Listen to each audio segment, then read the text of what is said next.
Good morning and welcome to SDGIC groups. आज हम महान लोगों के व्यक्तित्व के बारे में पढ़ेंगे।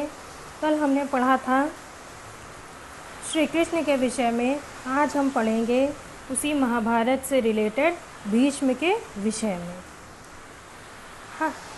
हस्तिनापुर के राजा शांतनु का गंगा से उत्पन्न पुत्र का नाम भीष्म था। गंगा से एक पुत्र उत्पन्न हुआ था, गंगा और शांतनु से, जो कि हस्तिनापुर के राजा थे। उनके पुत्र का नाम था भीष्म। वे कौरव और पांडवों के पितामह थे। इनका बचपन का नाम देवव्रत था और भीष्म का बचपन का नाम क्या था? देवव्रत। इन्होंने वशिष्ठ से वेद शास्त्र की शिक्षा प्राप्त की। मतलब वशिष्ठ, गुरु वशिष्ठ से इन्होंने, भीष्म ने वेदों की शिक्षा प्राप्त की और युद्ध विद्या में ये परशुराम के शिष्य थे। और जो युद्ध की विद्या होती है, यानी कि शस्त्रों की विद्या होती है, वो उन्होंने प्राप्त की परशुराम से। तो इस तरह और शस्त्र और शास्त्र दोनों में ये अत्यंत निपुण थे। मतलब शस्त्र विद्या में भी, वेदों में भी, और शस्त्र विद्या यानी कि युद्ध विद्या में भी, और शास्त्र विद्या यानी कि वेदों में, दोनों में ये बहुत ही ज़्यादा निपुण थे, बहुत ही ज्ञानी थे और बहुत ही ज़्यादा अच्छे थे। एक बार महाराज शांतनु शिकार के लिए गंगा तट पर गए। शांतनु जो थे वो इनके पिता थे। तो एक बार वो शिकार पे गंगा के किनारे गए और वहाँ उन्होंने एक सुंदर कन्या देखी।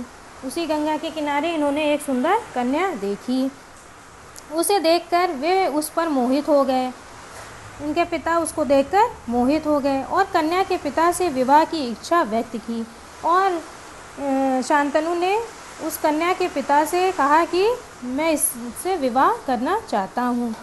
इस पर कन्या के पिता ने कहा कि मैं अपनी कन्या का विवाह आपसे कर सकता हूँ, लेकिन शर्त ये होगी कि आपकी मृत्यु के पश्चात मेरी कन्या का पुत्र ही गद्दी पर बैठेगा। उन्होंने, मतलब उनके पिता तैयार हो गए विवाह करने के लिए, परंतु उन्होंने एक शर्त रख दी कि जो पुत्र होगा इनका, वही राज सिंहासन पर बैठेगा, वही गद्दी पर बैठेगा, देवव्रत नहीं बैठेगा। इस पर वे हस्तिनापुर लौट आए, क्योंकि वे अपने पुत्र का अधिकार नहीं छीनना चाहते थे। और ये मतलब बात उनको अच्छी नहीं लगी, ये शर्त अच्छी नहीं लगी, तो वो वापस हस्तिनापुर आ गए और बहुत ही ज़्यादा दुखित हो गए। लेकिन महाराज की दशा अति शोचनीय थी। शोचनीय मतलब वो सोच में पड़ गए कि अब क्या करें। देवव्रत ने पिता की चिंता के कारण का पता लगाते हुए उनसे सत्यवती से विवाह करने को कहा। जब देवव्रत ने जाना कि इनके पिता बहुत ही चिंता में हैं, बहुत ही दुखी हैं, तो उन्होंने चिंता का कारण जाना और कहा कि आप सत्यवती से विवाह कर लीजिए। और साथ ही में उन्होंने कहा कि राज्य न लेने तथा आजीवन ब्रह्मचारी बने रहने एवं राज्य की रक्षा करने की प्रतिज्ञा ली। और भीष्म पितामह ने बहुत बड़ी प्रतिज्ञा ले ली कि कभी भी वो मतलब विवाह नहीं करेंगे, ब्रह्मचारी का जीवन व्यतीत करेंगे और साथ ही कभी भी वो राज्य नहीं लेंगे, ना ही राज्य की गद्दी को संभालेंगे। सत्यवती का शांतनु से विवाह हुआ। अब सत्यवती का मतलब उनके पिता का विवाह हो गया सत्यवती से। उनके चित्रांगद और विचित्रवीर दो पुत्र हुए। मतलब उनसे दो पुत्र हुए, चित्रांगद और विचित्रवीर दो पुत्र उनके हुए। राजा की मृत्यु के पश्चात सत्यवती का बड़ा बेटा हस्तिनापुर की गद्दी पर बैठा। मतलब जब शांतनु की मृत्यु हो गई तो उनके जो राजा की गद्दी को किसने संभाला? चित्रांगद ने, बड़े पुत्र ने। लेकिन युद्ध में मृत्यु के बाद उसके दूसरे पुत्र ने सिंहासन संभाला। लेकिन जब चित्रांगद की भी युद्ध में मृत्यु हो गई तो उसके बाद में सिंहासन को संभाला उनके छोटे पुत्र ने। उसके 3 पुत्र हुए, धृतराष्ट्र, पांडु और विदुर। अब उनके 3 पुत्र हुए। अब इसके बाद वो भी मर गया, मतलब जो छोटा पुत्र था वो भी मर गया। कोई दूसरा उत्तराधिकारी नहीं था। सबने भीष्म से राज स्वीकार करने का आग्रह किया। मतलब जब कोई भी नहीं बचा कि अब कौन उत्तराधिकारी बने, कौन राज्य संभाले, कौन सिंहासन पर बैठे, तो सबने कहा कि भीष्म से कि आप राज्य स्वीकार कर लीजिए। लेकिन उन्होंने प्रतिज्ञा ले रखी थी तो वो अपनी प्रतिज्ञा पर अड़िग रहे। महाभारत के युद्ध में भी उन्होंने कौरवों की ओर से लड़ते हुए पराक्रम और युद्ध कौशल महाभारत के युद्ध में भी उन्होंने कौरवों की ओर से लड़ते हुए प्रतिज्ञा भी की कि कृष्ण को शस्त्र उठाने के लिए विवश कर दूंगा। उन्होंने एक प्रतिज्ञा और ली महाभारत के युद्ध के लिए कि श्री कृष्ण जो कि अर्जुन को उपदेश दे रहे थे या अर्जुन के सारथी थे कि वो भी शस्त्र जरूर उठा लेंगे, मतलब वो भीष्म पितामह उनको विवश कर देंगे शस्त्र उठाने के लिए।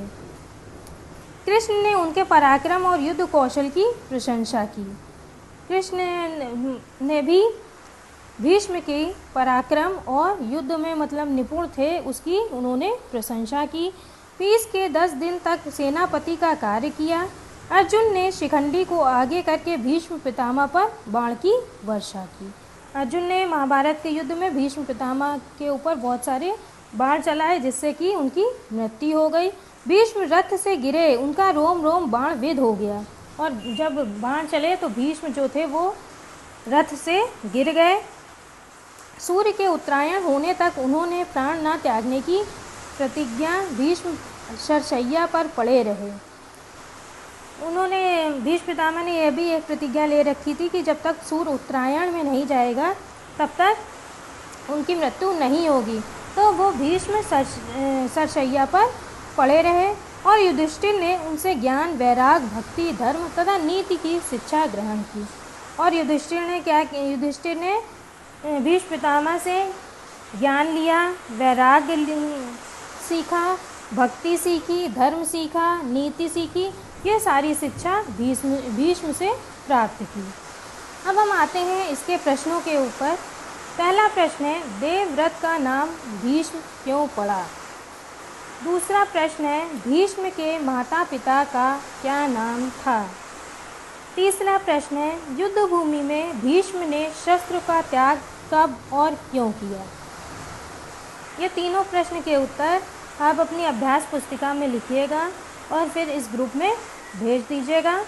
अब हम मिलते हैं अपने नेक्स्ट क्लास में।